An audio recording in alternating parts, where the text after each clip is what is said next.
वह वीर्यं करवावहै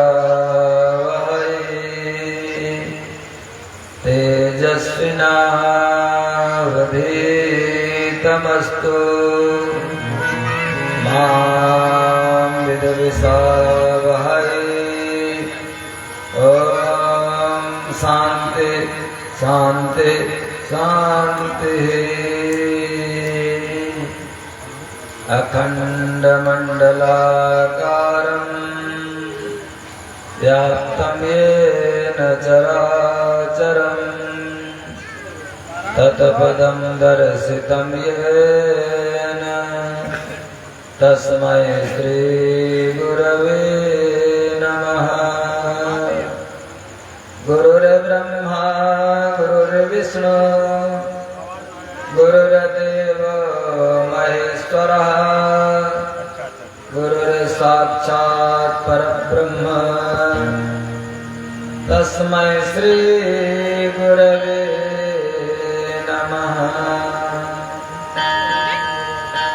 जन्माद्यस्य यतोऽन्वयादितरतश्चार्थे स्वविद्यास्वराट् तेने ब्रह्महृदां च आदिकवये मुह्यन्ति यत् सूरयः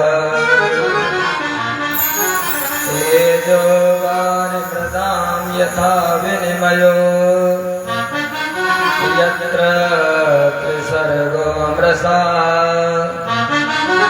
नाम्नां स्वेन सदा निरस्तकुहकं सत्यं परं धीमहि। प्रणवो पवनकुमार खलबल पावक ज्ञान घन हृदयागार बसहि राम सरचापधर।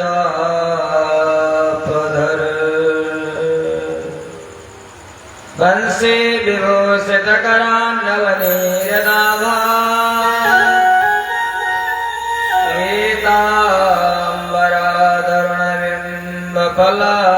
पीताम्बराधरुणबिम्बफलाधरुष्टा पूर्णेन्दु सुन्दर मुखादरविन्दनेत्रात् कृष्णात् परं किमपि तत्त्वमहं न जाने। कृष्णात् परं किमपि तत्त्वमहं न जाने। प्रेम सोलो कृष्ण कन्हैया लाल की, राधा रानी सरकार की। मन वाणी को पवित्र करने के लिए, चित्त को शांत करने के लिए 2 बार परमात्मा का पावन नाम, उसके बाद होने की मंगलमयी कथा कि मेरो राधा रमण गिरधारी गिरधारी श्याम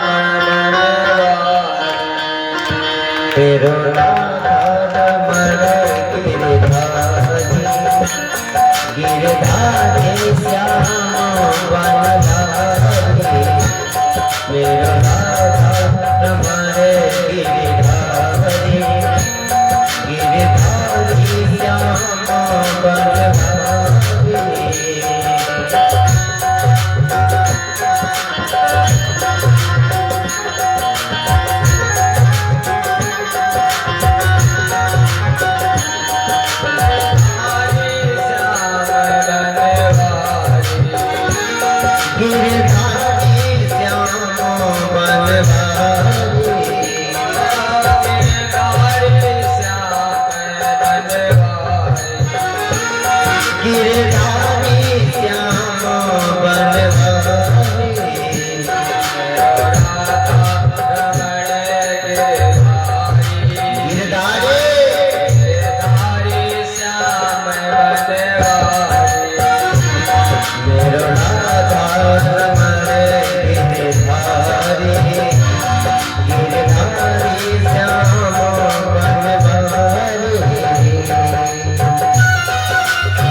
वृंदावन बिहारी लाल की जय।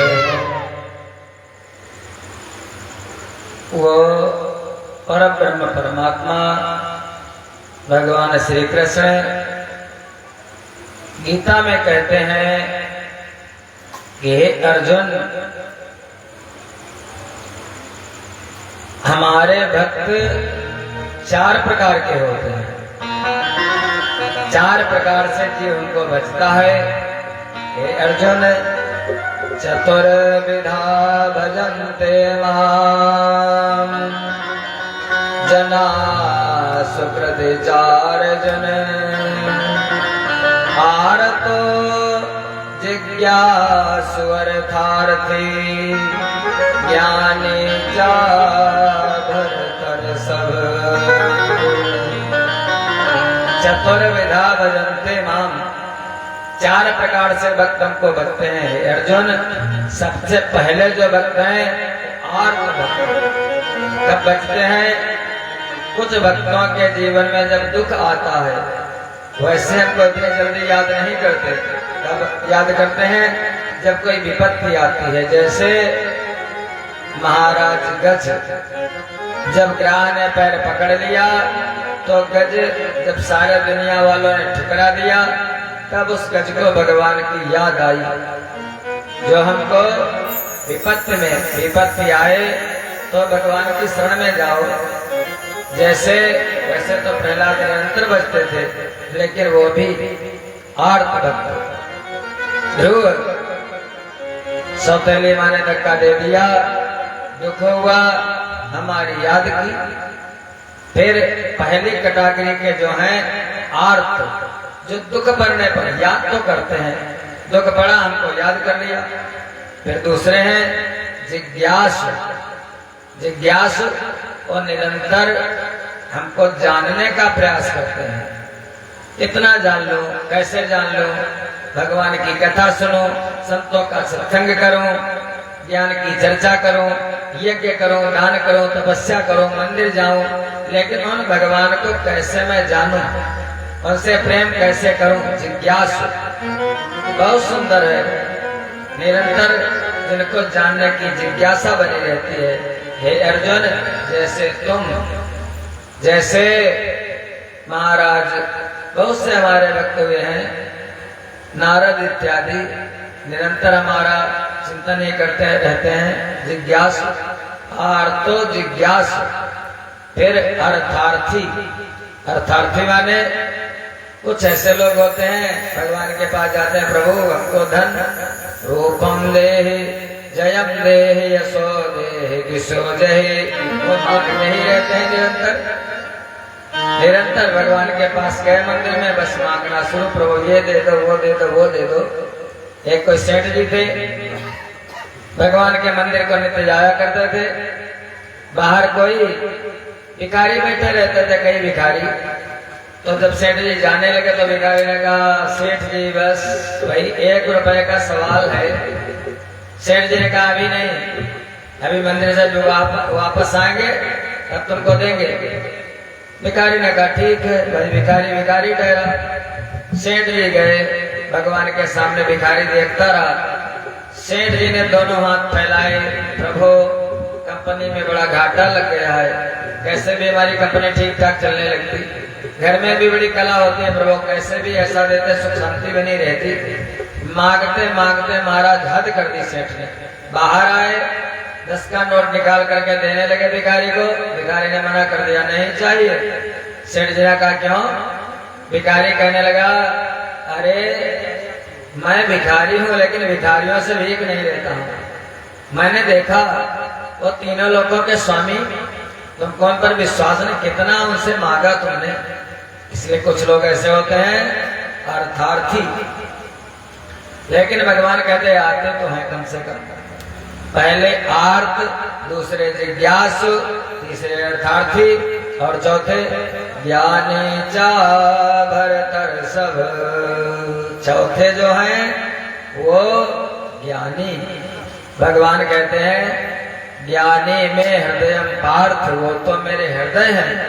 और ज्ञानी प्रभु विशेष प्यारा। गोस्वामी जी कहते हैं कि जो ज्ञानी है वो भगवान को बहुत प्रिय है। बस इसलिए ज्ञानी कौन? जैसे सुखदेव भगवान, जैसे व्यास जी, जैसे उद्धव जी, ये सब ज्ञानी महापुरुष है महाराज ऐसे। लेकिन भगवान कहते हैं रामचरितमानस में, भगवान कहते हैं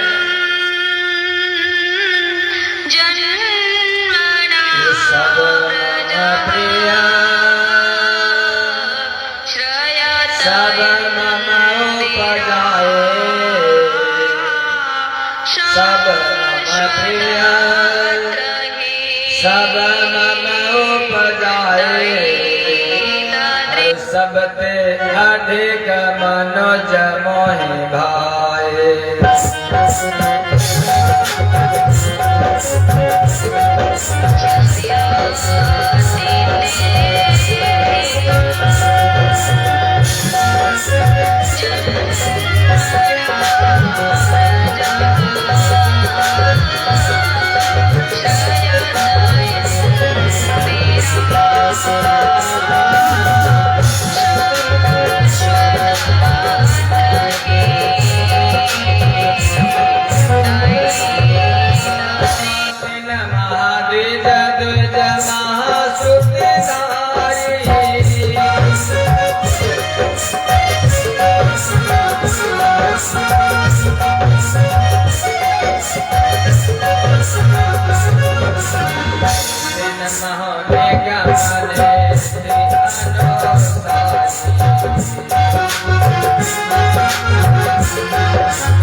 मुनि विरक्त पुनि ज्ञानी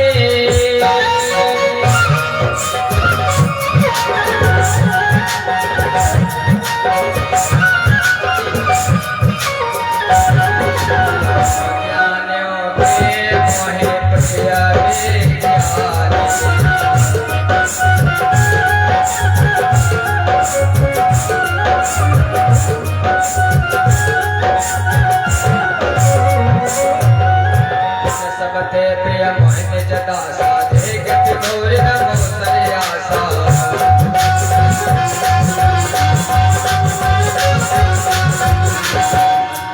सबते प्रिय मोहिनी जदा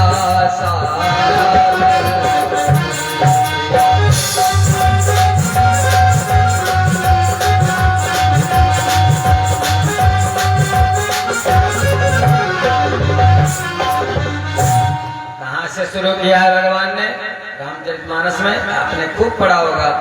सब मम प्रिय, सब मुझको प्रिय है। एक चींटी से लगा करके, एक वायरस से लगा करके और एक भेल मछली तक सब मम प्रिय, क्योंकि सब मेरे द्वारा उत्पन्न किए हुए हैं, मम उपजाए। लेकिन सबसे अधिक मनुज मोहि भाए, मनुष्य से सबसे ज्यादा प्रिय है, क्योंकि उनके पास ज्ञान है। और उन मनुष्यों में भी हीन महाद्विज, मनुष्यों में ब्राह्मण, और उन ब्राह्मणों में भी श्रुति को माने वेद को धारण करने वाले, और फिर उनमें भी विरक्त, और फिर उन विरक्तों में भी ज्ञानी, वो ब्राह्मण प्रिय है हमको। और ज्ञानियों से भी ज्ञानियों के मोह प्रिय विज्ञानी, जिसने प्रैक्टिकल करके मेरे स्वरूप का अनुभव कर लिया है। वो कहते हैं ना, ज्ञान विज्ञान सहित, ज्ञान के द्वारा हमसे परिचय हुआ और विज्ञान के द्वारा हमारे स्वरूप का जिसने अनुभव कर लिया है, वो ज्ञान उदय में प्रिय विज्ञानी। फिर भगवान ने सब बताया और बताने के बाद सब कुछ बिगाड़ दिया। कहते हैं कि इन सब ते प्रिय मोह निज दासा, यही गति मोरी न दूसरी आशा। सेवक के बराबर मुझको कोई प्रिय नहीं है। जो भगवान की सेवा करे, ना उसका कोई धर्म है, ना उसकी कोई जाति है, ना उसका कोई रूप है, ना उसका कोई रंग है, बस हरि का भजन सो हरि का होई। भगवान अगर यही देखते तो शूर्पणखा जो आई थी वो तो ब्राह्मण की कन्या थी, विश्रवा की पुत्री है, उसकी तो नाक कान काट दी। और सबरी, वो सबर जाति की सबरी मैया जो सबर जाति में उत्पन्न हुई है, उनके घर जाकर के कहते हैं कहा रघुपति सुन भामी निभाता। भगवान कहते हैं सेवक से बढ़कर के मुझको प्रिय कोई नहीं है। ना कोई यंत्र है, ना कोई मंत्र है, ना कोई तंत्र है, भगवान की भक्ति सर्वोपरि है। भगवान कहते हैं कि भक्ति भक्त ही को नहीं करती है अनुरक्त, रहते हैं भगवान भी सदा भक्ति आसक्त। इसलिए बस भगवान का चिंतन करो, भगवान का भजन करो। कलिकाल में केवल भगवान का नाम ही सर्वोपरि है। एक कोई आज एकादशी की तिथि, व्रत करते हो तो अच्छी बात है, और नहीं करते हो तो अगर कथा सुनी है तो व्रत करना। महाराज एकादशी का बहुत फल होता है। एक कोई छोटा सा महिमा कितनी एकादशी की है भैया, भगवान साक्षात दर्शन देते हैं। एक कोई छोटा सा बालक था, घर में माता पिता थे, संपन्न परिवार था, बढ़िया था, लेकिन वो खाता खूब था। उसकी जो डाइट थी, खुराक थी, वो ज्यादा थी, खाए खूब, लेकिन घर वालों का एहसान ना माने, काम ना करे, ना कोई काज करे, काम का न काज का, दुश्मन अनाज का। तो जब माता पिता कहें कुछ काम धाम नहीं करता है तो कहे अरे खाता तू अपनी बागे का खाता हो, तुम लोग मुझको नहीं खिलाते। तो अभिमान मत पाल लेना कि मैं अपने बच्चों को खिला रहा हूँ, मैं परिवार पालन कर रहा हूँ। वो भक्त क्या कहे, वो बालक कहे कि दाने दाने पे लिखा है खाने वाले का नाम, देने वाले करोड़े, खाने वाले करोड़े, देने वाला एक राम। यही कहे। माता पिता को गुस्सा आया, कहने लगे अच्छा खिलाता मैं हूँ, भाग जा हमारे घर से, काम का न काज का दुश्मन अनाज का। उसने कहा पिताजी पछताओगे बात में? पिताजी ने कहा कोई बात नहीं, गुस्सा आता है जा निकल जा, काम नाम कुछ करता नहीं पड़ा रहता है। पिताजी ने निकाल दिया।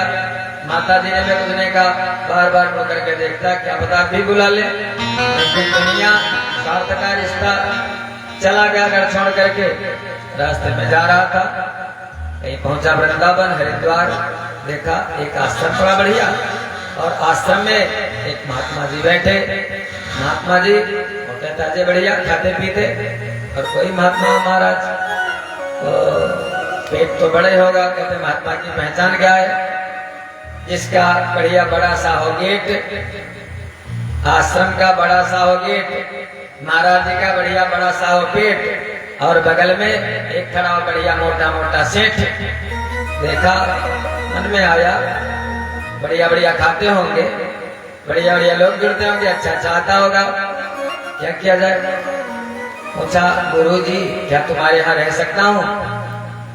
गुरु जी ने कहा बिल्कुल रह सकते हो। कहने लगा काम क्या करना पड़ेगा? गुरु जी ने कहा राम राम करना पड़ेगा भैया, बस माला ले लो, जप करो, भगवान की पूजा करो, मंदिर बना है। कहेगा खाने को मिलेगा? कहेगा बिल्कुल मिलेगा। कहेगा कुछ खाता ज्यादा हूँ? कहेगा तुम दिन भर खाना, एक बार की बात करते हो, 2-3 टाइम लंगर चलता रहता, मन हो उतना खाते रहता। रुक गया वहीं पर, भगवान का बढ़िया मंदिर पूजा करता, लेकिन दुर्भाग्य सा 15 दिन बीते, एकादशी आ गई।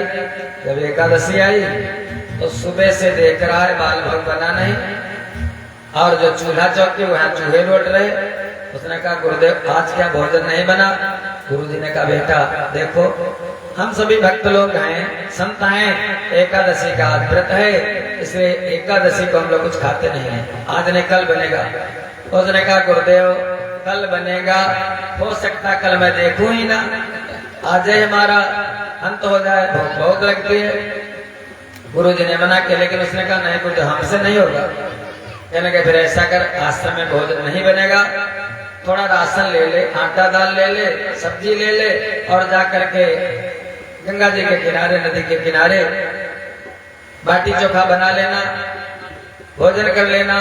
लेकिन शिष्य बेटा एक बात है, हम वैष्णव लोग हैं, भक्त लोग हैं, भगवान को बिना भोग लगाए भोजन मत करना। बिना भोग लगाए जो भोजन करता है तो भुंजन्ते ते त्वघं पापा ये पचन्त्यात्म कारणात्। जो बिना भगवान को भोजन कराए भोजन करता है वो पाप ही खाता है, इसलिए भोग लगा करके तभी खाना बेटा। उसने कहा ठीक गुरु जी। आ गया, बढ़िया आटा वगैरह साना, भोजन बनाया, भोजन बना करके रखा। उसने सोचा भगवान भी आ जाएंगे, और मंत्र पड़ा, मंत्र तो मालूम नहीं था। तो कहने लगा राजा राम आइए, श्री राम आइए, मेरे भोजन का भोग लगा।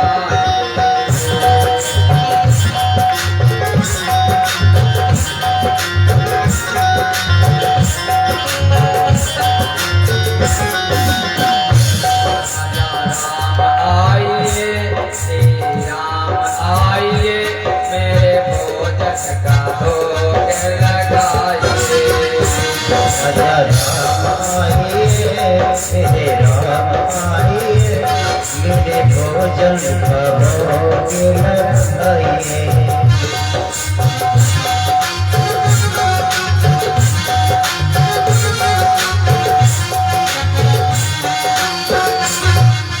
भगवान इतनी जल्दी आने वाले कहाँ भैया, हम लोग सर पटक देते तब भी आते नहीं है। वो कहने लगा आचमनी अर्घान आरती नहीं आवे मानी।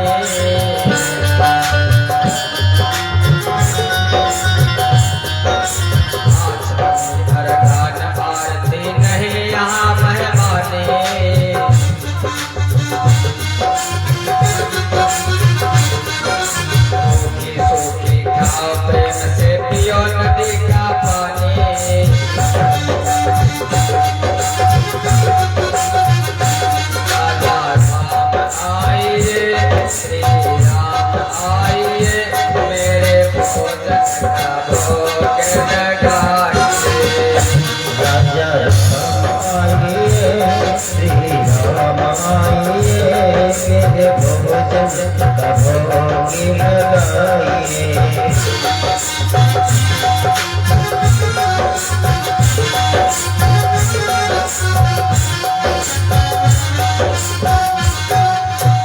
इतनी जल्दी कहाँ आने वाले? भक्त फिर कहने लगा अगर देर करोगे तो खा जाऊंगा मैं भी। देर करोगे यदि तज लोगे भोजन रूखे सूखे। देर करोगे यदि तज लोगे भोजन रूखे सूखे। करोगे यदि तज लोगे भोजन रूखे सूखे।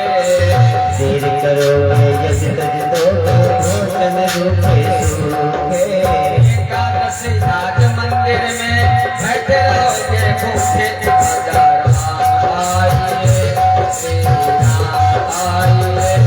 मेरे भोजन का भोग लगाइए।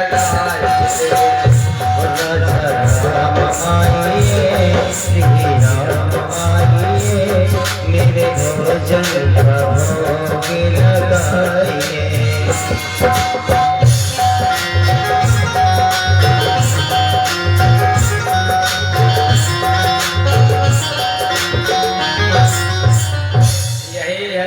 कहते हैं यही सदग्रंथ गाते हैं न जाने कौन से गुण पर गया न रीझ।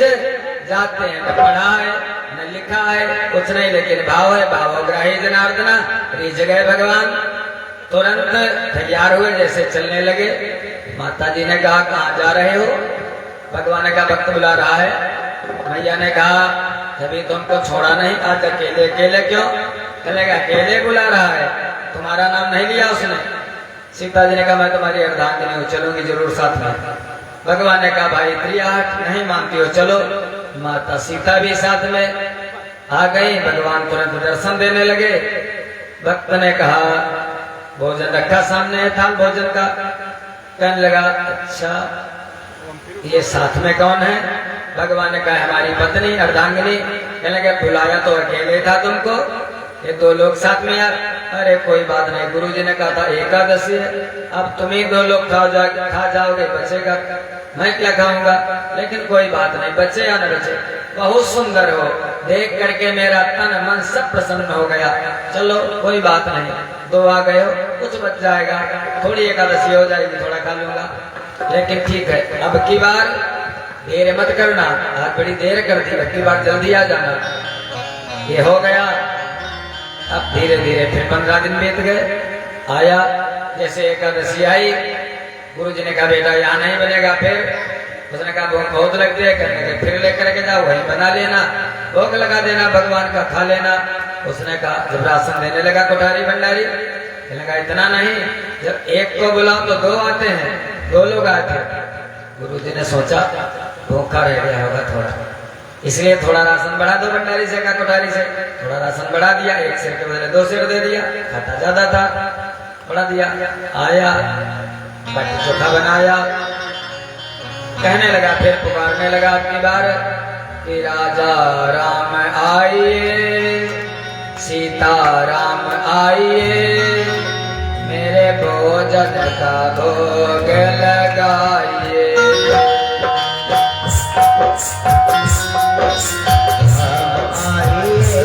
मेरे भोजन का भोग लगाइए।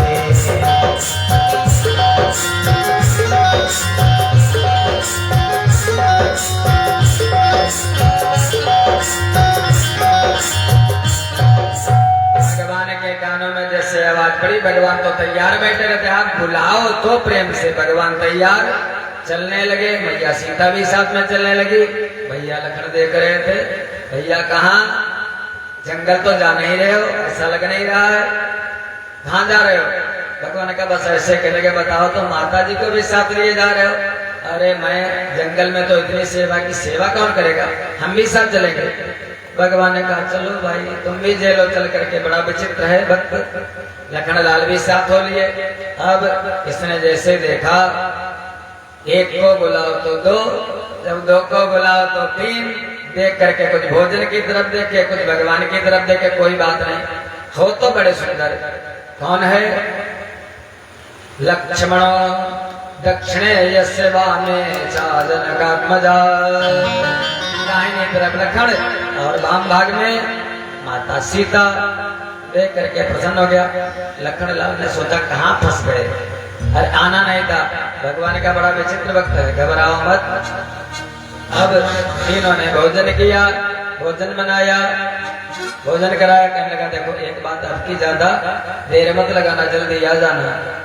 भगवान चले गए, ये भी आ गया। फिर 15 दिन बाद एकादशी पड़ी। गुरु जी से जैसे भोजन मांगा, राशन मांगा, गुरु जी ने वही थोड़ा सा भोजन राशन दिया। कहने लगा इतने में काम नहीं चलेगा, अरे एक को बुलाओ तो 2 आते, 2 को बुलाओ तो 3 आते, क्या पता 4-5 कितने आ जाए। गुरु जी ने कहा, सबने कहा बेचता होगा, रखवाली करो इसकी। गुरु जी ने कहा कोई बात नहीं, जितना मांग रहा उतना दे दो, बोरी बोरी मांगे दे दो, हम सब देख लेंगे। कोठारी भंडारी ने जितना इसने मांगा उतना कोठारी भंडारी ने दे दिया। गुरु जी ने चुपके से इसका पीछा किया, चलो देखते आ जाए। ये पहुंचा गंगा जी के किनारे। आज सब ऐसे रख दिया, बनाया ना कुछ नहीं, और अपने पुकारने लगा भगवान को भोग लगाने के लिए। प्रभु राजा राम आइए, सीता राम आइए, मेरे भोजन का भोग लगाइए।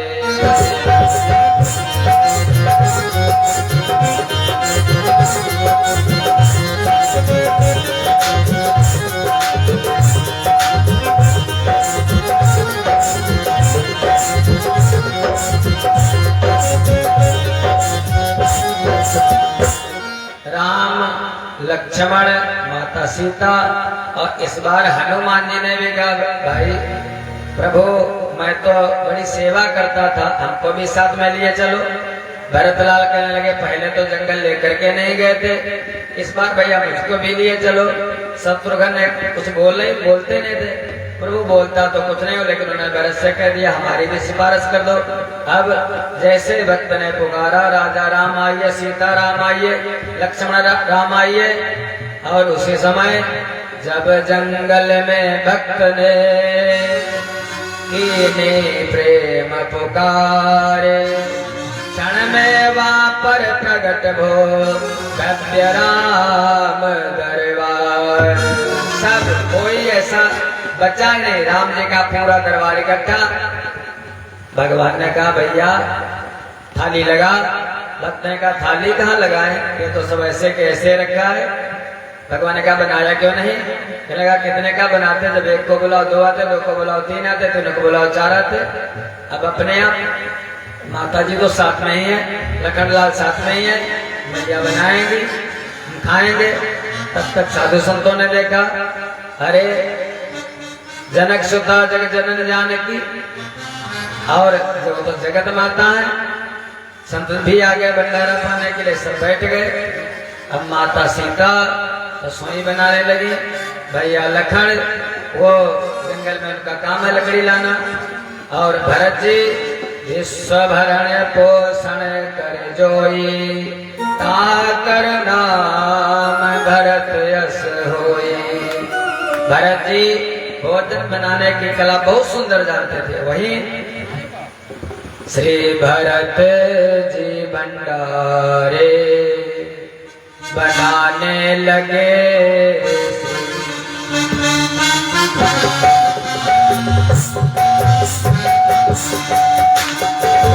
भरत जी भंडारे बनाने लगे, भरत जी भंडारे बनाने लगे।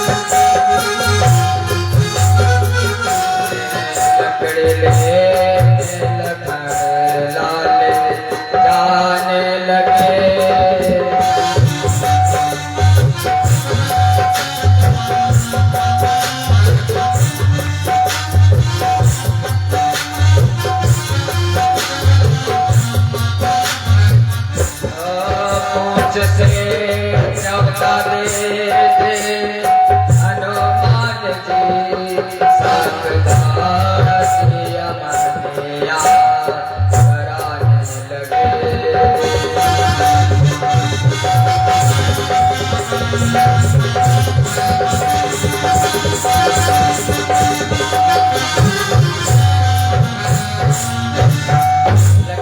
कराने लगे। भंडारे बनाने लगे, माता सीता रसोई की तैयारी करने लगे, हनुमान जी पोंछा लगाने लगे, पूंछ से अपनी शत्रुघ्न जी सब्जी काटने लगे।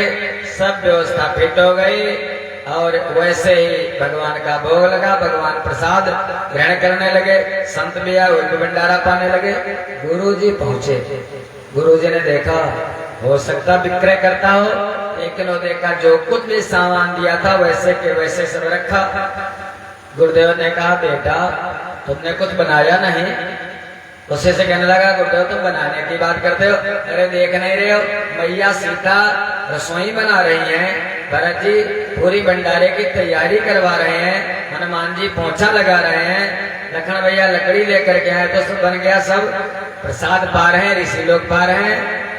गुरु जी ने कहा हमें बेटा कुछ दिखाई नहीं देता, हमें तो दिखाई नहीं देता। भक्त ने कहा प्रभु गुरुदेव हमारे कहते हमें दिखाई नहीं देता है। भगवान ने कहा उनको नहीं दिखेगा। भक्त ने कहा क्यों? कहने लगे जो सरलता तुम्हारे अंदर है वो तुम्हारे गुरु जी के अंदर नहीं है। बस मैं तो सरलता का, विनम्रता का, भाव का भूखा हूँ बेटा। अब वो विनती करने लगा प्रभु हमारे गुरु जी को भी दर्शन दो, शिष्य ऐसा होना चाहिए। और उसी समय भगवान ने उस शिष्य के गुरुदेव को भी दर्शन दिए। भगवान कहते हैं कि नवम सरल, 9 प्रकार की भक्ति बताई माता सबरी को, और आखिर में कहा है वही जो मैंने कहा था, तिनते प्रिय मोहे निज दासा। नवम सरल सब सन छलहि नार।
आपके अंदर सरलता हो, उसी सरलता से भगवान दौड़े चले आते, खींचे चले आते हैं।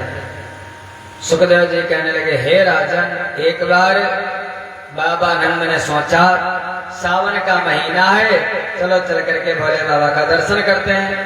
सभी ब्रजमंडल के ग्वाल बाल गए भोले बाबा का दर्शन करने के लिए अंबिका विपिन में, और वहीं पर रात्रि को विश्राम करने लगे, सोने लगे। कन्हई भी सो रहे हैं। एक अजगर आ गया और आकर के बाबा नंद को निगलने लगा। बाबा नंद चिल्लाए कन्हई बेटा रक्षा करो, रक्षा करो, ये अजगर मुझको निगल रहा है। मैं ये सोदा सब रोने लगे। कन्हई गए और जाकर के उस अजगर के महाराज अपना चरण लगा दिया। जैसे चरण लगाया अजगर उस अपने सर्प की योनि से मुक्त हो गया। दिव्य रूप धारण करके वो गंधर्व रूप में आ गया। उसने कहा प्रभु मैं विद्याधर हूँ, हमारा नाम सुदर्शन था। एक समय अगस्त जी के ऋषियों का मैंने अपमान कर दिया था, मैं बैठा रहा, उनको प्रणाम नहीं किया। उन अगस्त जी के शिष्यों ने मुझको श्राप दे दिया था, जाओ तुम बैठे हो तो अजगर की योनि तुमको मिले। हम तब से अजगर बन गए। मैंने उनके चरणों में गिर करके क्षमा मांगी। उन्होंने कहा जब द्वापर आएगा भगवान श्री कृष्ण प्रकट होंगे तब तुम्हारा उद्धार हो जाएगा। भगवान की विनती करके वो विद्याधर गंधर्व चला गया। हे राजन, धीरे धीरे एक दिन की बात, दाऊ भैया गोपियों के साथ विहार कर रहे थे। एक शंखचूड़ नाम का दैत्य आया। वो शंखचूड़ कुबेर का थोड़ा मित्र है, और कुबेर से जब मित्रता है तो कुबेर तो धनवान है, धनवान वो भी था। उसके मस्तक पर मणि थी। वो आकर के गोपियों को उठा करके चल दिया। गोपियों के बीच में उथल पुथल मचाने लगा। बलराम जी ने पीछा किया, भगवान श्री कृष्ण ने पीछा किया, और उसी समय बलराम जी ने उसके घूंसा मारा शंखचूड़ के। जो मणि थी उसके मस्तक में, मणि निकल करके बाहर गिरी। कन्हैया ने मणि को उठा लिया। बलराम जी को मणि अच्छी लगी। कन्हैया ने वो मणि दाऊ भैया को दे दी, शंखचूड़ को मार करके। आगे चल करके एक दिन की बात, भगवान ऐसे हैं भगवान श्री कृष्ण, वाम बाहुकृत वाम कपोलो वलगित भ्रमरचार्ति वेणुं। भगवान श्री कृष्ण जब अपने बाएं गाल की तरफ अपना हाथ रख लेते थे, बाएं गाल को अपने हाथ पर ऐसे रख लेते थे कन्हैया। जब खड़े होते थे तो कभी देखना चित्र में, बाएं गाल को अपने हाथ पर ऐसे रख लेते थे, और 8 जगह से खड़े होकर के टेढ़े होकर के खड़े होते थे, और दाएं हाथ से बंसी को अपने मुख में लगा लेते थे। जब बंसी की ध्वनि करते थे भगवान, तो जो आकाश में सिद्धों की स्त्रियां थी, सिद्ध पुरुषों की, बड़ी बड़ी दिव्यांगनाएं, बड़ी बड़ी योगिनियां, वो भी भगवान के प्रेम में पड़ करके वशीभूत हो जाती थी।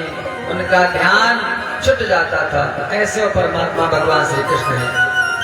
सखियां जो गोपिकाएं हैं, उनका मन तो इतना लगा है, सोते जागते उठते बैठे गाय धोते निरंतर भगवान का चिंतन करती रहते हैं। जब जाते हैं गाय चराने तब देखती हैं, दिन भर तड़पती रहती हैं, जब आते हैं तब देखती हैं। निरंतर गोप्या विवत, निरंतर भगवान के रूप रंग का निरंतर चिंतन करती रहती हैं सखियां गोपिकाएं। ऐसे धीरे धीरे बहुत दिन बीत गए। एक दिन बीत गए। एक दिन एक अरिष्टासुर नाम का दैत्य आया। भगवान ने उस अरिष्टासुर का भी वध कर दिया। नारद जी ने सोचा क्या किया जाए, बहुत दिन हो गए। अगर ये पापी पातकी कंस अगर जीवित रहा तो उत्पात करता रहेगा, इस दुष्ट का तो वध करवाना चाहिए। नारद जी गए और उस कंस के दरबार में पहुंचे। कालनेमी नाम का दैत्य तो था ही पहले पूर्व जन्म में। नारद जी ने सारा रहस्य खोल दिया। राजन देखो, तुम तो पूर्व जन्म के कालनेमी हो, देवताओं से तुम्हारा बैर था, तुम्हारे साथ देवताओं ने बड़ा छल किया है। ये जो वसुदेव देखे तुम्हारे भाई हैं, ये कोई और नहीं, ये देवता ही है।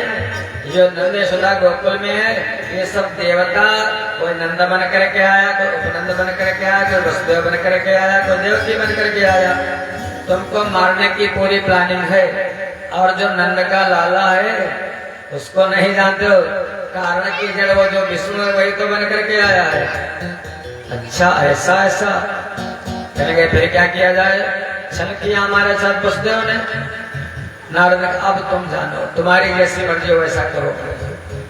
कंस ने विचार किया, अपने वही चंडाल चौकड़ी बुलाई, चाणूर मुष्टिक कूट और सल, वो 4 थे दुष्ट, 4 ही होते हैं। कहते हैं कि अगर कहीं जाओ या संसार में रहो तो एक निरंजन, बिल्कुल अकेले रहो, दूसरा साथ में होगा तो खटपट होगी महाराज। एक निरंजन, 2 सुखी, 3 में खटपट और 4 दुखी। और चंडाल चौकड़ी 4 की होती है। इसकी चंडाल चौकड़ी चाणूर मुष्टिक कूट और सल। दुर्योधन के यहाँ गुरु सभा में दुर्योधन, दुशासन, कर्ण और शकुनी, ये बड़े दुष्ट थे महाराज। कंस ने बुलाया, परामर्श कर इस तरह बुला प्रबंधक लोग, कार्तिक कृष्ण चतुर्दशी सोना गया सुयोग। ऐसा है, यज्ञ का मुहूर्त निकालो पंडित जी। यज्ञ का मुहूर्त कार्तिक कृष्ण पक्ष की चतुर्दशी के दिन यज्ञ का मुहूर्त है। कंस ने कहा फिर ठीक है, अक्रूर हमारे भांजे हैं कृष्ण और बलराम, तुम हमारा रथ लेकर के जाओ गोकुल और हमारे दोनों भांजों को लेकर के आओ। अक्रूर को आदेश दिया कंस ने। अक्रूर उसी राजा कंस का रथ लेकर के स्वयं चलते हैं। मन में जाना नहीं चाहते थे छल करने के लिए, लेकिन मन में है अरे कम से कम प्रभु का दर्शन तो होगा इस बहाने, और जो कुछ भी यहाँ की चाल है करके सब बता देंगे भगवान से। अक्रूर जी आए, आकर के यमुना मैया को पार किया। सायंकाल का समय बाबा नंद के दरवाजे पर रथ खड़ा है। अक्रूर जी ने रथ खड़ा कर दिया और कन्हाई दाऊ भैया एक गोचारण लीला करके वापस आ रहे थे, तो सबसे पहले जैसे वापस आ रहे थे अक्रूर जी मिल गए। अक्रूर जी को देख करके प्रसन्न हो गए। अक्रूर जी उनको देख करके, पहली भेंट वहीं पर हुई है। कन्हाई उनकी उंगली पकड़ करके चल दिए। कैसे आए चाचा, क्या बात है? अक्रूर ने सारा भेद बता दिया। कहने लेकिन ग्वाल वालों को मत बताना। पूरे नगर में मुनादी करवा दी गई कि मथुरा में यज्ञ है, सभी को चलना है, आज आज्ञा है। कहने लगे ठीक। सब तैयारी होने लगी, लेकिन मैया यशोदा सारी ब्रजमंडल की गोपियों को बहुत दुख है मन में, कल हमारा कन्हई चला जाएगा।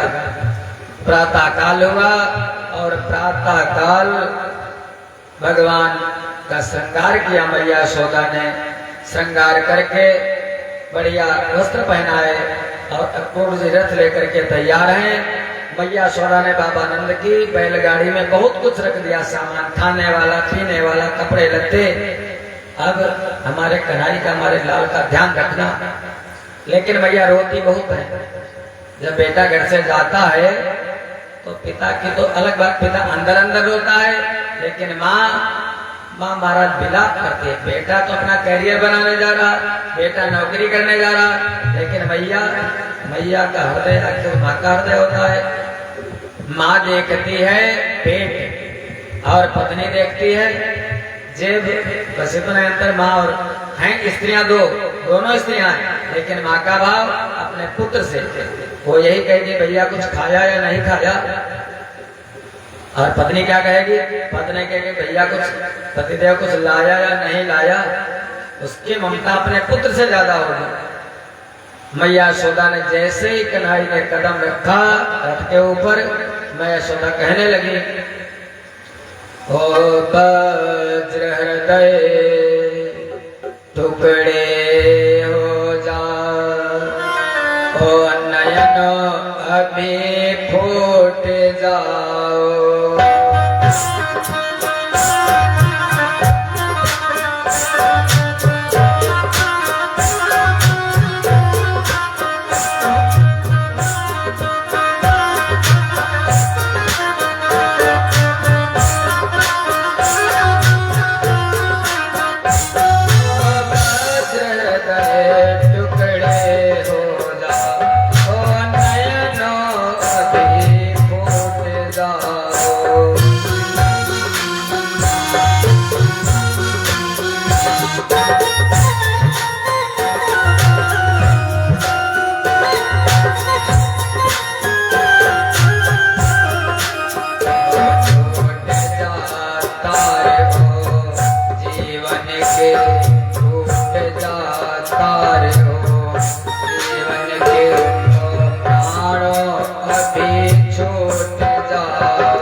यशोदा का क्या हाल है वो ब्रजवासी देख रहे हैं।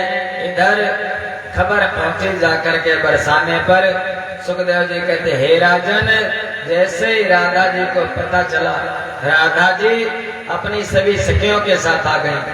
दो हैं, एक है राधा जी और दूसरी है चंद्रावली।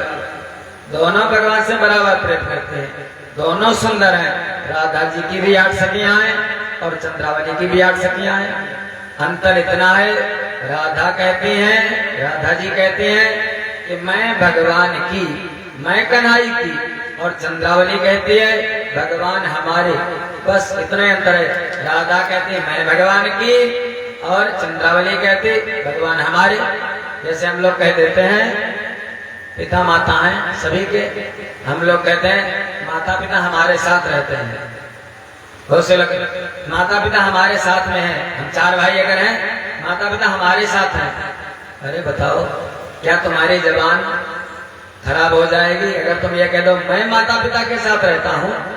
है तो सब माता पिता का ही, जो कुछ भी है तन मन धन माता पिता का ही दिया हुआ है। तो ये क्यों नहीं कह देते मैं माता पिता के साथ रहता हूँ? लेकिन हम लोग कह देते माता पिता हमारे साथ हम रहते हैं। बस चंद्रावली में और राधा जी में बस इतना ही अंतर है। राधा जी कहते मैं भगवान की और चंद्रावली कहते भगवान हमारे। बस पता चला था प्रभु वियोग का घोर शोक, अपने पर और बिराने पर। बादल उमड़ा वृंदावन में, बिजली टूटी बरसाने पर।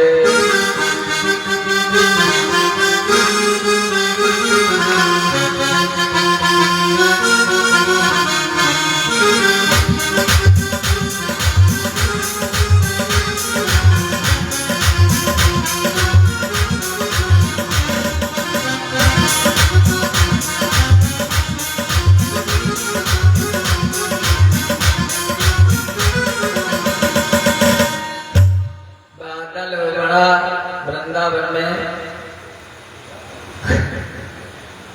गलती क्षमा करना, हम देखते नहीं कौन ढोलक बजा रहा कौन मारकन बजा रहा, हम तो आंखें बंद करके कथा करते हैं। हमने शुरू कर दिया प्रेम से वृंदावन में हरि लाल की। राधा जी आ गई वहां पर, जाने नहीं दूंगी। बार बार कन्हई कहते आ जाऊंगा, घबराओ मत।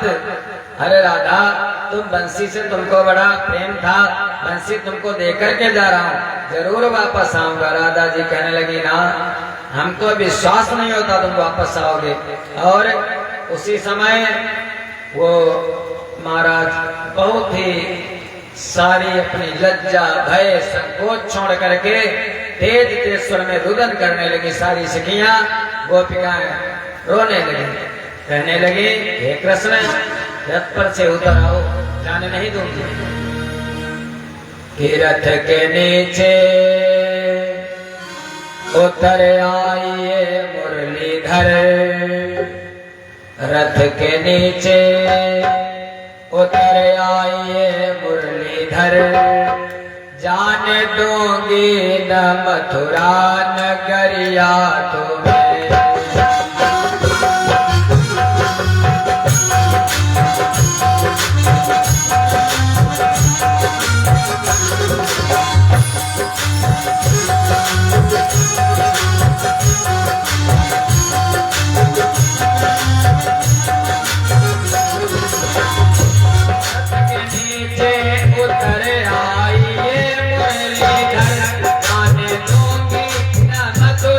Nagari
तू आगे लगा, मारे अक्रोर को दो यहाँ से भगा, मारे अक्रोर को दो यहाँ से भगा।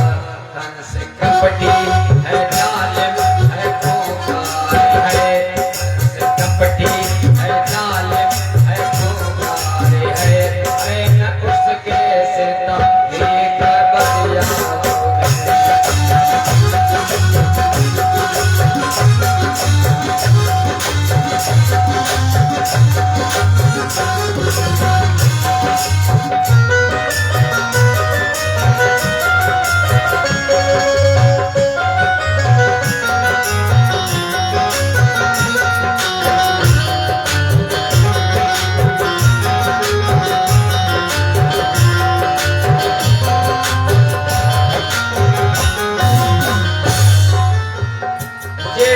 कर मथुरा नगरी अगर जाओगे, जिंदा ब्रज नारियों को न फिर पाओगे, जिंदा ब्रज नारियों को न फिर पाओगे। जादूगर ने बड़ी मथुरा की नारिया, जादूगर ने बड़ी मथुरा की नारिया, लूट ले मार तिरछी नजरिया।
ब्रज चंद घनश्याम देखो कहीं, ब्रज से ब्रज चंद घनश्याम देखो कहीं, जाने देगी न राधा गुजरिया तुम्हें।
सखियां भगवान के प्रेम में इतना विह्वल हो रही थी कि भगवान ने बहुत समझाया और समझा करके रसिक शिरोमणि कृष्ण चंद्र ने वृंदावन को ठुकराया। छोड़ बिलकते ग्वाल बाल वह निर्मोही भी कहलाया। गीता की हर पंक्ति पंक्ति में प्रभु अर्जुन को बतलाते, छोड़ जगत नरसिंह भगत के झूठे सब रिश्ते नाते। 11 वर्ष की अवस्था कन्हई ने ब्रजमंडल को छोड़ दिया, वादा किया आऊंगा वापस, लेकिन दोबारा कन्हई ने ब्रजमंडल की जब देखा तक नहीं आने की तो बातें छोड़ दो। चल दिए भगवान वहां से। जब तक रथ दिखाई देता रहा और रथ के बाद रथ की ध्वजा दिखाई देती रही, फिर रथ से उड़ने वाली धूल दिखाई देती रही। तब तक सखियां एक टक देखती रही और उसके बाद रथ तो चला गया, भगवान तो चले गए, गोपियों का मन भी भगवान के साथ चला गया, लेकिन वो शरीर जो था वो वापस ब्रजमंडल में शरीर लौटा है, मन नहीं आया। मन तो एक हो तो सो गयो श्याम संग, वो अवराधा ईस, वो मन चला गया। ऐसे भगवान को मन से लगाओ जैसे सखियों ने लगाया है। भगवान वहां से आए और रथ पर बैठे हैं। अक्रूर जी ने कहा प्रभु यमुना जी का तट है, थोड़ा संध्या बंदन कर लो। भगवान ने सोचा हमारे भक्त हैं, इनको भी अपने स्वरूप का दर्शन करा दूं। और वहीं पर अक्रूर जी ने यमुना जी के ब्रह्मरथ में जैसे डुबकी लगाई तो भगवान का दिव्य दर्शन हुआ। यमुना जी के अंदर बाहर जब डुबकी लगा करके बाहर निकले तो रथ पर वही दर्शन, अक्रूर को दर्शन लेकर के भगवान ने धन्य कर दिया। रथ लेकर के चले अक्रूर और अथा पराहने भगवान कृष्ण शंकर सणान्विता मथुरां प्राविशद गोपैर विरद्रक्ष परिवारितः। अर्थात अपराह्न काले, अपराह्न काल माने दोपहर के बाद, मध्याह्न काल के बाद अपराह्न के समय भगवान मथुरा में प्रवेश करते हैं। बाबा नंद ने पहले ही पहुंच चुके थे, खाने पीने की व्यवस्था कर दी। दाऊ भैया कन्हैया को खिलाया पिलाया। भगवान ने कहा बाबा थोड़ा नगर देखना चाहता हूँ, हम और दाऊ दोनों देख करके आ जाएंगे। बाबा नंद ने कहा भैया ठीक ठाक जाना, बड़े लोगों का नगर है, हम लोग तो देहाती आदमी गांव में रहने वाले। कन्हैया का बाबा घबराओ मत, दाऊ भैया साथ में है और बड़ा भाई साथ में, तो मैं चिंता किस बात की। दोनों चल दिए और आकर के मथुरा में भगवान यहीं से प्रवेश करते हैं। जैसे प्रवेश करते हैं भगवान, वहीं पर ताम संप्रविष्टो वसुदेव नंदनो व्रतो वससे नरदेवोतर्पणा।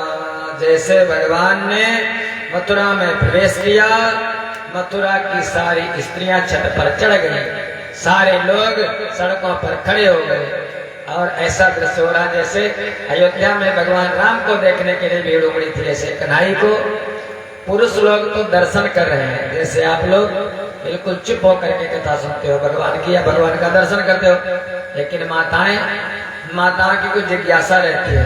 वैसे यहाँ की माताएं तो बहुत शांत रहती है भैया, माताओं की जिज्ञासा जरूर, कौन है, कहाँ से आए हैं, कैसी कथा सुना रहे हैं। ये ऐसे भगवान को देख करके सखी बोलने लगी, अरे ये जो सांवले रंग वाले हैं ये कौन है, जो गोरे गोरे हैं ये कौन है, जो नीला पहने ये कौन है, जो पीला पहने ये कौन है। एक सखी कहने लगी कि बहना या वही वीर बर है, यशोदानंद के दुलारे हैं, पीतांबर वाले कान्हा है, दाओ नीलांबर धारे।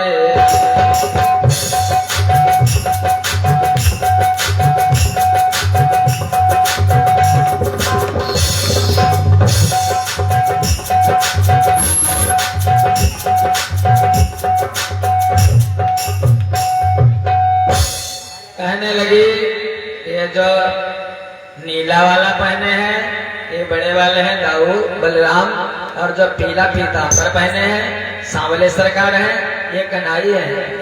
दर्शन कर रहे हैं भगवान। आगे और बढ़े, यमुना जी के पुलिन पर, यमुना जी के पुल पर एक कोई धोबी कपड़ा छाट रहा था, वस्त्र धो रहा था वस्त्रों को। अब भगवान ने कह दिया भैया मामा, भाई परंपरा है अपने गांव की, देहात की, अपने सनातन की, कि गांव में अगर हम सनातनी जाति बिरादरी नहीं देखते, अगर गांव का कोई जीजा आ गया, वो किसी भी बिरादरी का हो, अगर वो जीजा है तो सबका जीजा है। अगर मान लिया मामा आ गया गांव का, डॉक्टर मामा जैसे, तो पूरे गांव के मामा। हाँ, फिर अभी अगर फूफा आ गया तो बच्चे पीछे पड़ जाते, फूफा फूफा जो भी। तो भगवान ने भी है तो जाति का धोबी, लेकिन भगवान ने कंस मामा है तो भगवान ने कह दिया मामा एक कपड़ा एक दो हमको दे दो, हम पहन लेंगे, ग्वाल बाल हैं, अच्छे कपड़े नहीं है, जब वापस आएंगे तो तुमको दे देंगे। कैसे धोबी के दामाद तो चांद जितने बने। लेकिन धोबी ने कहा अच्छा ये राजसी पोशाक तुम्हारे लिए, अरे मालूम नहीं तुमको किस लिए यहाँ बुलाया गया है, तुम्हारी बलि देने के लिए बुलाया गया है। पूतना घासुर बकासुर वो तो हार गए, उनको तुमने मारा, लेकिन आज इनाम हमको मिलेगा। और ऐसे मिलेगा, जो ज्यादा बात बढ़ाएगा तो खत्म जिंदगानी होगी, वेदी पर चढ़ने से पहले धोबी पर कुर्बानी होगी।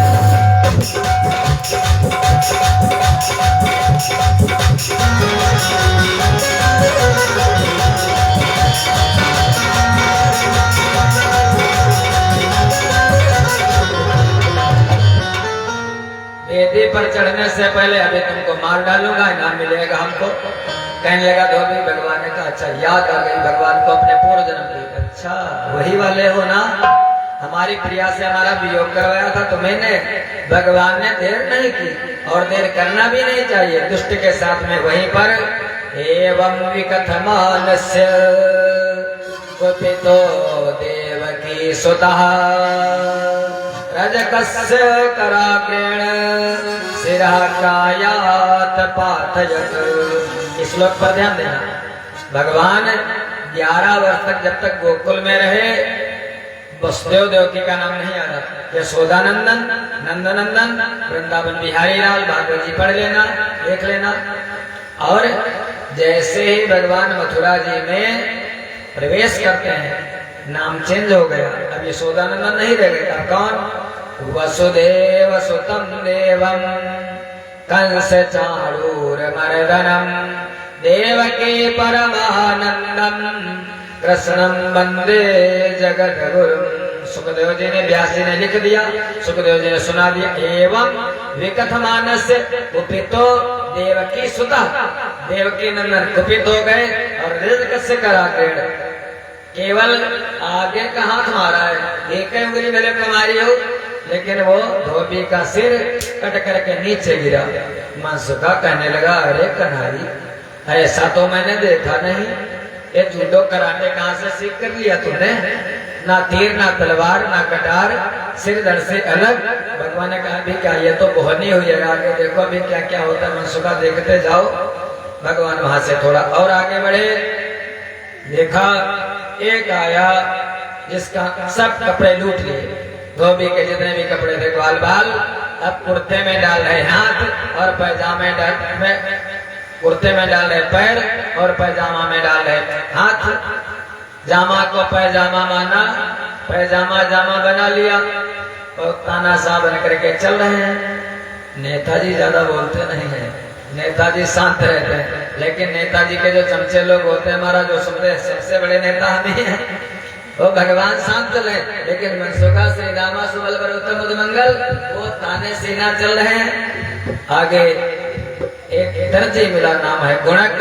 कहेगा प्रभु आपकी आज्ञा हो, इन वस्त्रों को ठीक ठाक कर दो, फिटिंग कर दो। भगवान के भैया ने की वो पूछ करके गुणक दर्जी ने सारे वस्त्रों को ठीक ठाक कर दिया। आगे चल करके एक माली आया, माली माला पहनाने जा रहा था कंस को। भगवान को देखा तो भगवान के गले में हार डाल दिया। प्रभु मैं जानता हूं कल से आप को तो हार पहनाना है, इसलिए मैंने आज से शुरू कर दिया। भगवान ने कहा क्या नाम है, कहां से आए हो? उसने कहा प्रभु बस ऐसा है हे नाथ, केवल इस मोह से कभी कभी हो जाती याद तुम्हारी है, वरना ना चीज दास क्या है, मालाओं का व्यापारी है।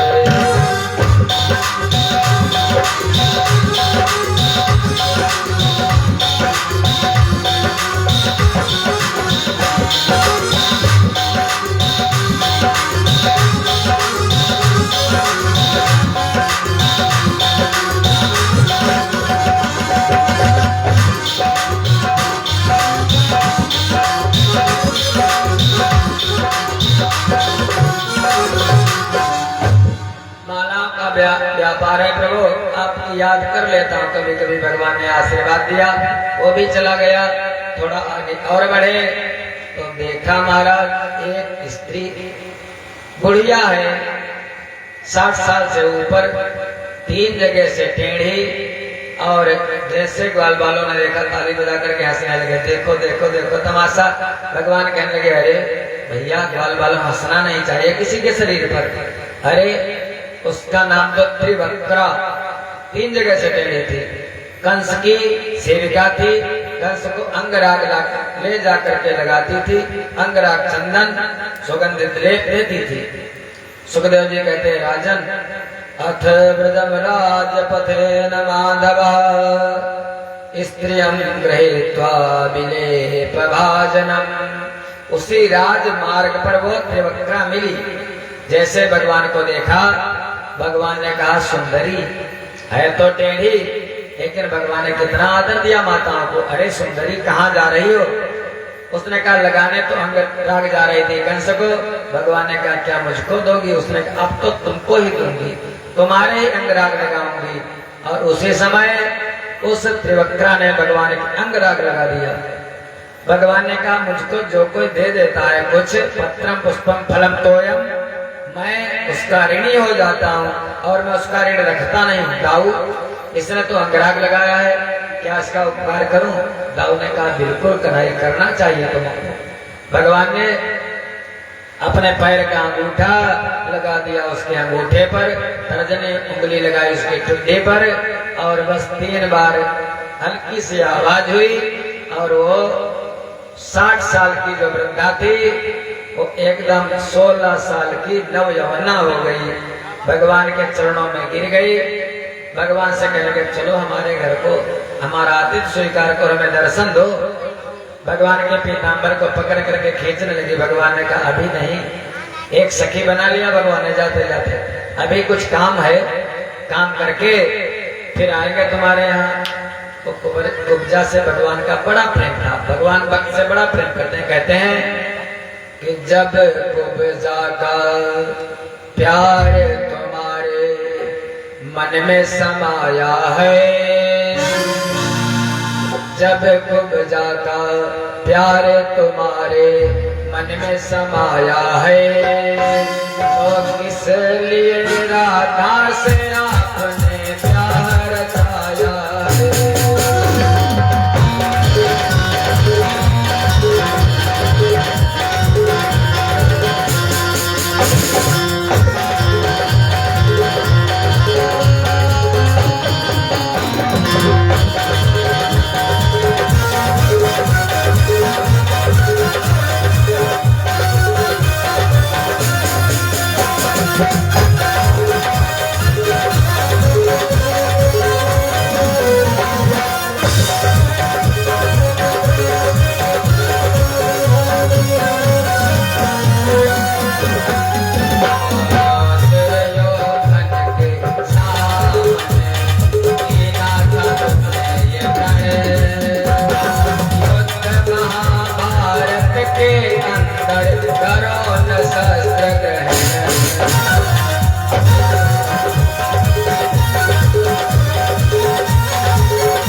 कन्हैया ये कुछ मेरी समझ में आया है। नाथ कन्हैया ये कुछ मेरी समझ में आया है। हर बरीक का सर तुमने किस लिए उड़ाया है।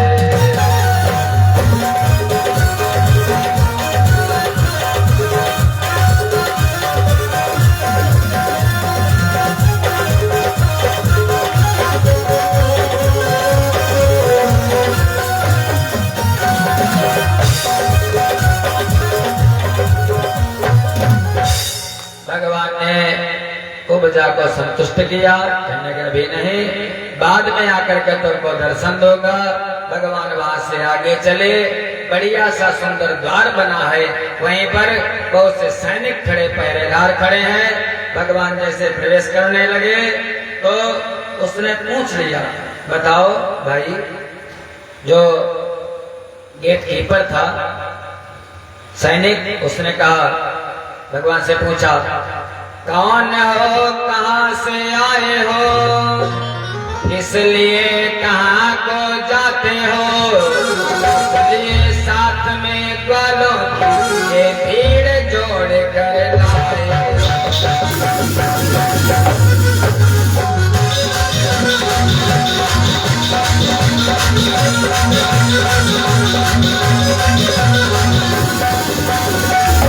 भगवान चुप, भगवान कुछ नहीं बोले, बिल्कुल शांत। बताया ना बार बार कि बड़े लोग बोलते नहीं, लेकिन जो उनके साथी लोग होते हैं वो श्री रामा बोल उठा, वो बल है भगवान का उसके पास। कहने लगा, अरे थोड़ा अदब से नाम ले, ये तीनों लोगों के स्वामी है, क्या तेरे आंखें नहीं, तुझको दिखाई नहीं देता है। अंधे तो नहीं जानता है, आली जनाब सरताज है। श्री राज राज राजेश श्री कृष्ण चंद्र महाराज।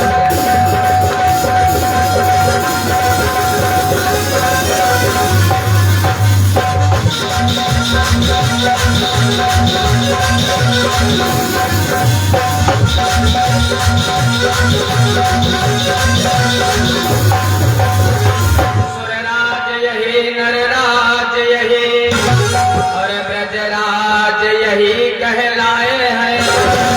गोकुल से चलकर मथुरा में कंस को मारने आए।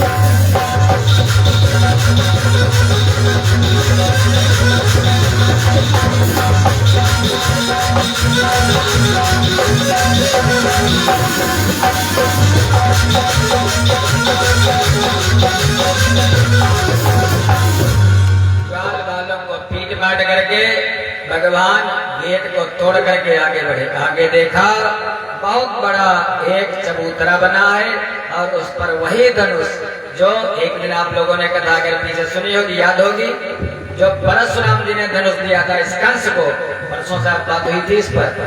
वही धनुष यहाँ पर रखा था, नित्य उसका पूजन किया जाता था और साल में एक बार कंस उस धनुष को उठा लेता था और उठा करके उस पर बाण संधान करता था। यज्ञ होती थी, सारी सभा बैठी होती थी, कंस की आंखों पर पट्टी बांध दी जाती थी और कंस उस तीर को छोड़ देता था। तीर जाकर के जिसके लग जाता था वही बलि मान ली जाती थी। प्रतिवर्ष एक कार्यक्रम होता था, वही कार्यक्रम इस बार भी है। इस बार चाणूर मुष्टिक की सलाह थी कि अपने दोनों भांजों को बुलवाना और वही कार्यक्रम होगा।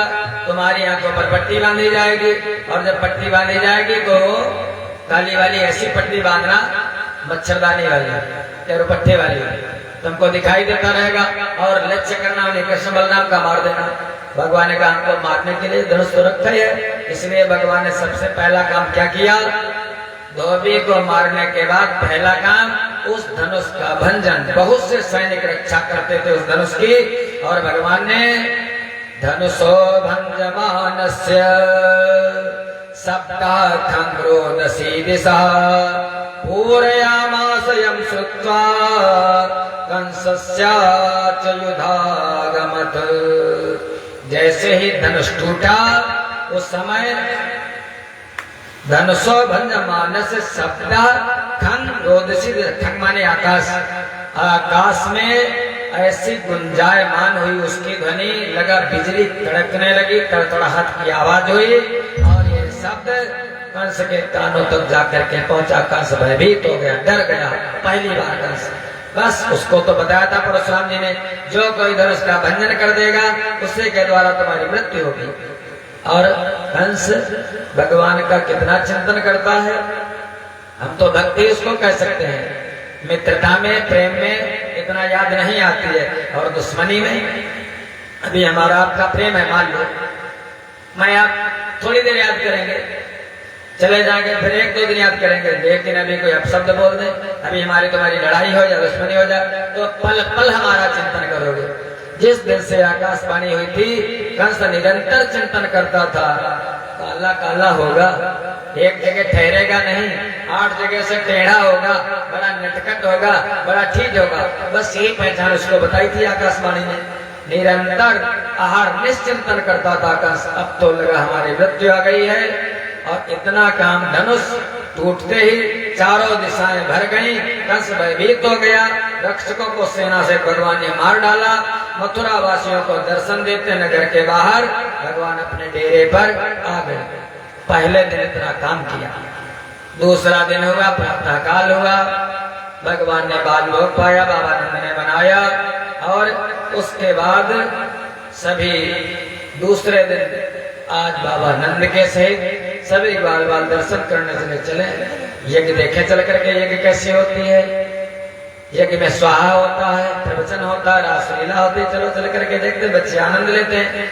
लेकिन जैसे ही दरवाजे पर पहुंचे तो देखा क्या, महाराज एक हाथी खड़ा है, जिस हाथी का नाम है कुबलिया पीड़।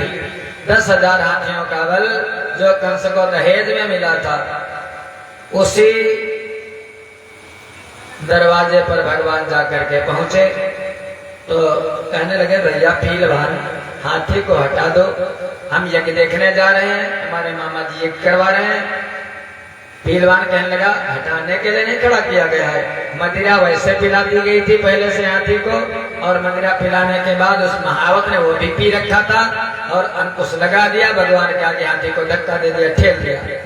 भगवान ने एक घूसा मारा हाथी के कुबलिया पीड़ के, वो महाराज पता नहीं कितने दूर जाकर के गिरा। उधर दाऊ भैया खड़े थे, उधर से दूसरा घूसा मारा, वो फिर इधर से उधर, उधर से उधर, जैसे कोई बच्चे गेंद खेलते हैं। 10,000 हाथियों का बल। दाऊ और कन्हई ने अवस्था कितनी है, 11 साल की। उस हाथी को जैसे कोई रुई धुनने वाला कभी जाना ठंडक में रजाई भराने तो क्या हाल होता है, वैसा ही हाथी का हाल कर दिया।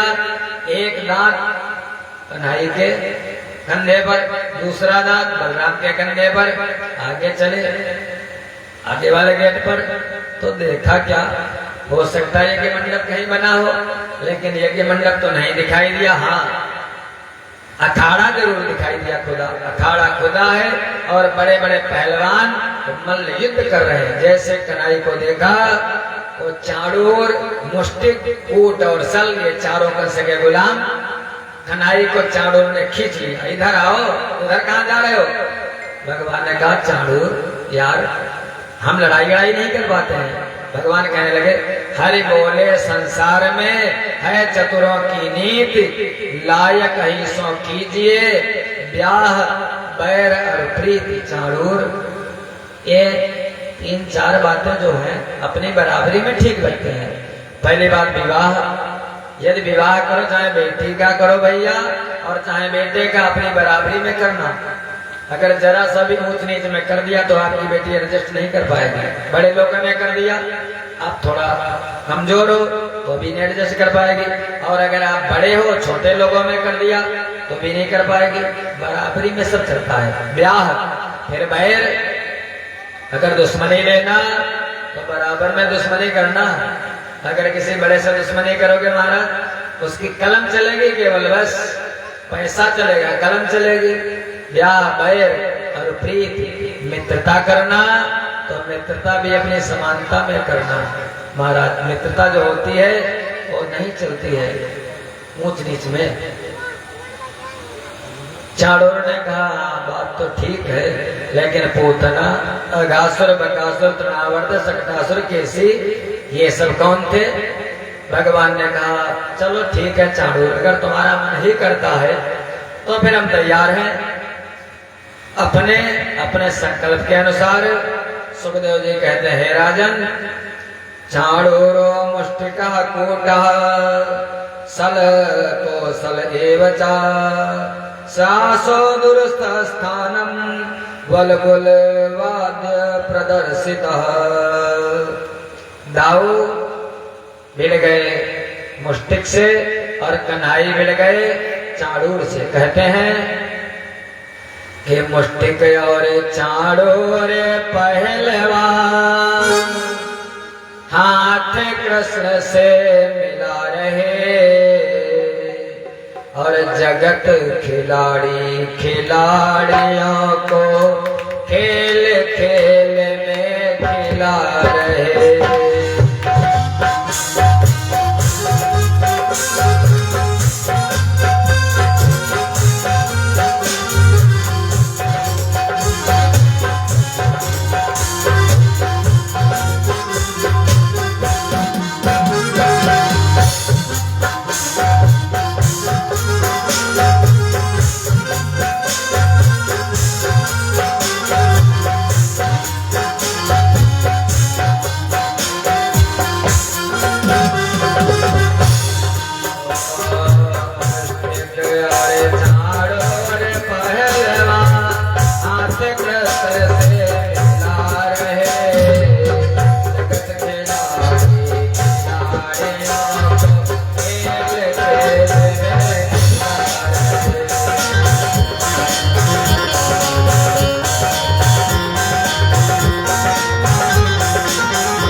खींचा। भगवान का युद्ध के कोई नियम होते हैं, चाणूर ऐसे नहीं। अरे जब अखाड़े में जाया जाता है तो पहले तो लंगोटी धारण करके और फिर हाथ भी जंघा पर मारा जाता है। भगवान ने जैसे कहा और भगवान अखाड़े में प्रवेश कर गए। सुखदेव जी कहते, हे राजन, जब नटवर ने संभल कर दिया जांघ पर ताल, नभ मंडल हिलने लगा, कांप उठा पाताल। देख अलौकिक शक्तियां सहम गया चाणूर और हाथ छोड़ कर श्याम का भैया खड़ा हुआ। जैसे भगवान ने जंघा पर ताल मारी, महाराज ज्वार भाटा आने लगा समुद्र में, बिजली गरजने लगी। महाराज ऐसा लगने लगा भी प्रलय हो जाएगी। चाणूर भगवान को छोड़ करके अलग खड़ा हुआ। प्रभु अब तो जानता हूं मरना तो है ही, क्योंकि यदि विजय मिले तो भी जय है, हो जाए हार तो भी जय है। प्रभु से लड़ने में हार कहा, जीवन तो जीवन अच्छे है। आपसे लड़ने में हार कहा, मारा तो जाऊंगा, चाहे कंस मारे चाहे आप मारो, लेकिन आपके यहाँ से मारना ज्यादा ठीक है।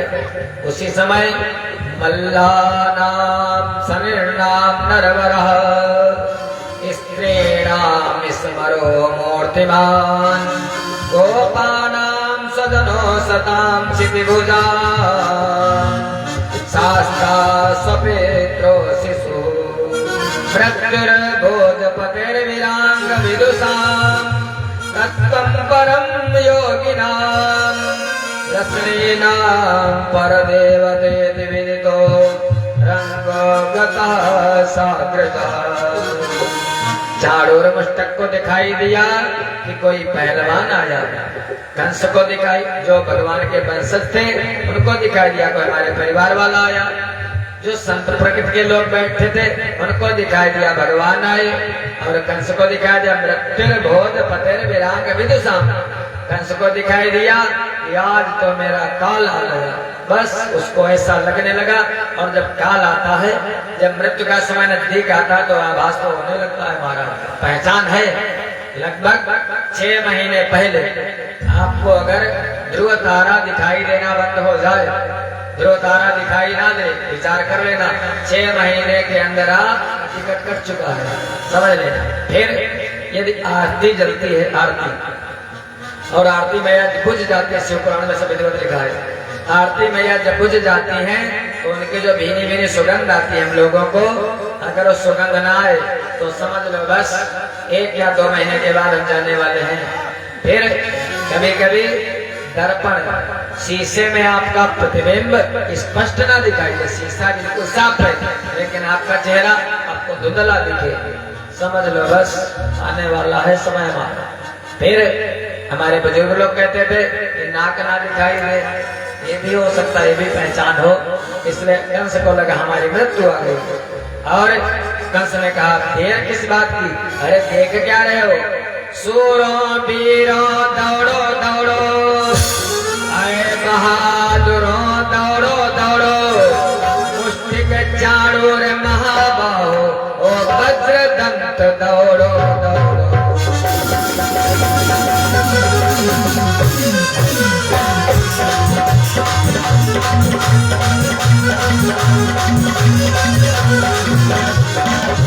पकड़ो इन दोनों लड़कों को, मार दो उठा कर पृथ्वी पर, ये दो नंद के छौनों को बलिदान चढ़ा दो।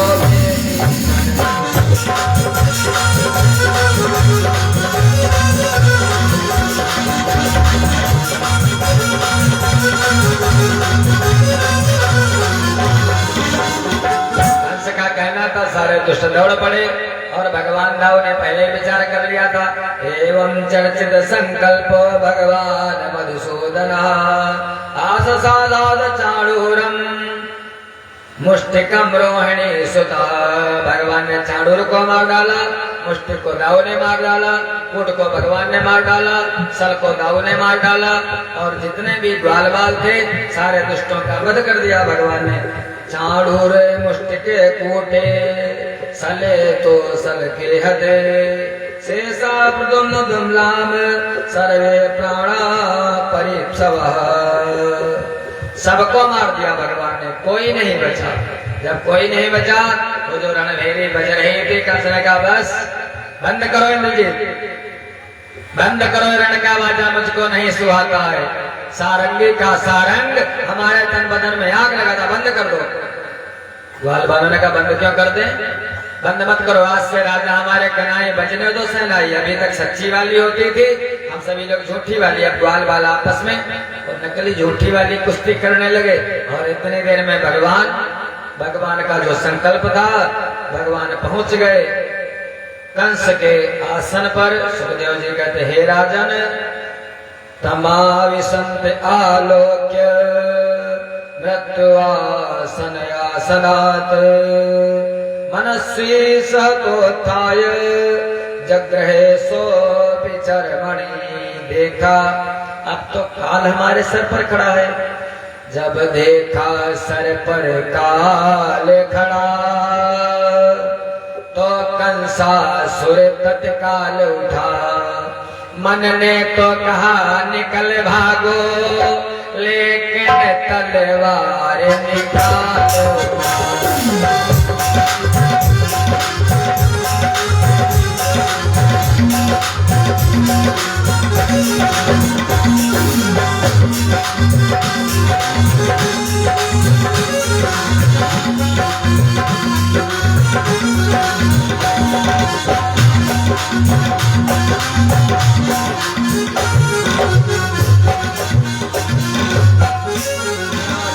करे कुछ साहस बाधा,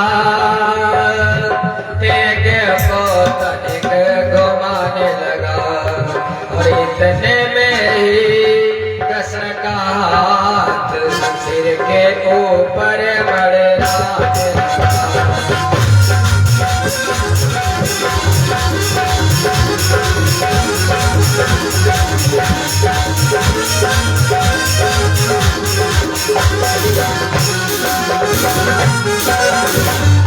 जैसे कोई बाज पक्षी को देखा होगा कैसे झपट्टा मारता है, बाज के जैसे कंस पैंतरा बदलने लगा इधर से उधर।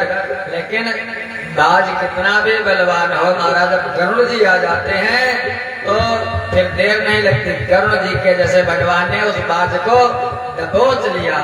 और उसी समय उसका जो मुकुट था वो नीचे गिर गया। आकाश में से हो रहा है, मुकुट नीचे गिरा, बड़े बड़े बाल खुल गए और कंस एकदम धराक से नीचे गिरा। बलवान तो था ही, और जैसे कंस नीचे गिरा भगवान उसके ऊपर से गिरे, बस और कुछ नहीं, गिरे और कंस का प्राणांत हो गया। बस आखिर में घनश्याम ने झटका चोटी थाम, प्राण घोट कर कंस के पहुंचाया निज धाम।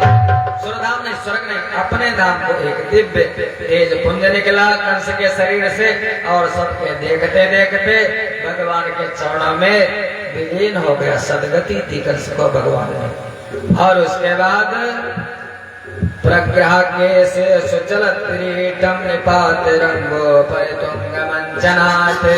उसके भय पैदा करने के लिए भगवान ने उसके बालों को पकड़ करके उसके मृत शरीर को, उसकी लाश को खींचने लगे। वहीं पर बहुत विभत्स दृश्य था। माताएं कांपने लगी, अरे बड़ा गलत हो रहा। लेकिन और देवता लोग जय जयकार करें। उसके कंस के 8 भाई और थे, कंसा, सुनामा, न्यग्रा, कंका, शंका, सूस तथा। वो 8 भाई लड़ने के लिए आए। भगवान ने एक एक करके उग्रसेन के 9 बालकों का वध कर दिया। कंस ने भगवान के 6 भाइयों को मारा था ना, और भगवान ने वो जैसा दोगे वैसा पाओगे। भगवान ने कंस के 8 कंस को तो मारा ही, साथ में 8 भाइयों का वध कर दिया। वध करने के बाद भगवान गए जनने जन्म भूमिश्च स्वर्गादपि गरीयसी। जन्मभूमि से बढ़कर के महाराज कोई पुण्य स्थान नहीं है। कहाँ जन्मभूमि? जहाँ पर आप पृथ्वी पर आए हैं। अगर ब्रह्मावली में आपने जन्म लिया है तो आपकी जन्मभूमि ब्रह्मावली। मान लिया माता जी ब्रह्मावली में रहते हैं और माता जी के पति या ससुर लेकर के चले गए हॉस्पिटल। कहाँ? सीतापुर ले गए, लखनऊ ले गए। तो जिस हॉस्पिटल में आपका जन्म हुआ है, आपकी जन्मभूमि वही है जहाँ पर आप पहले पृथ्वी पर आते हो। और भगवान की जन्मभूमि मथुरा का बंदी गृह में जाकर के बंदी गृह को प्रणाम किया। वसुदेव देवकी उग्रसेन को बेड़ी बंधन मुक्त किया और सबसे पहला काम क्या किया? उग्रसेन को राजा बनाया। क्योंकि ये ययाति के श्राप के वशीभूत थे। यदुवंश को श्राप दिया था महाराज ययाति ने। एक दिन आप लोगों ने कथा सुनी होगी। इसलिए भगवान के वंश वाले राज्य के अधिकारी नहीं यदुवंशी, और जो भोजवंशी हैं वो राज्य के अधिकारी हैं। भगवान यदुवंशी हैं, कंस भोजवंशी था, इसलिए उग्रसेन को पुनः राजा बना दिया। भगवान प्रधानमंत्री बन करके कार्यभार सब कुछ भगवान ही देखते हैं, करते सब भगवान है। लेकिन केवल साइन केवल राष्ट्रपति के होते हैं। जैसे आजकल करते तो सब प्रधानमंत्री हैं, बस राष्ट्रपति केवल साइन कर देता है। भगवान राजा बने। 11 वर्ष की अवस्था है। महाराज वसुदेव जी ने कन्हई का यज्ञोपवीत संस्कार कर दिया। क्योंकि ब्राह्मण का यज्ञोपवीत कब होना चाहिए? आजकल की भाषा में कहा जब तिलक हुए तो वैसे नहीं पहले वो खर्चा बच जाएगा। 20 साल हो जाते, 25 साल 30 साल के भैया हो जाते, जनेऊ नहीं होता पहचाने। लेकिन शास्त्र कहता है 8 वर्ष में ब्राह्मण बालक का, 11 वर्ष में क्षत्रिय बालक का। तो भगवान की अवस्था 11 वर्ष की। ब्राह्मण क्षत्रिय बस तीनों यज्ञोपवीत के अधिकारी हैं। क्षत्रिय का 11 वर्ष में, इसलिए वसुदेव जी ने कन्हई का 11 वर्ष में जनेऊ कर दिया और कहने लगे बेटा यज्ञोपवीत तो हो गया, आज से तुम बटुक हो गए, ब्रह्मचारी हो गए। पहले यज्ञोपवीत जब हो जाता था बालक का, तब बालक स्कूल जाना प्रारंभ कब होता था? जब यज्ञोपवीत हो जाता था तब बालक गुरुकुल को चला जाता था पढ़ने के लिए।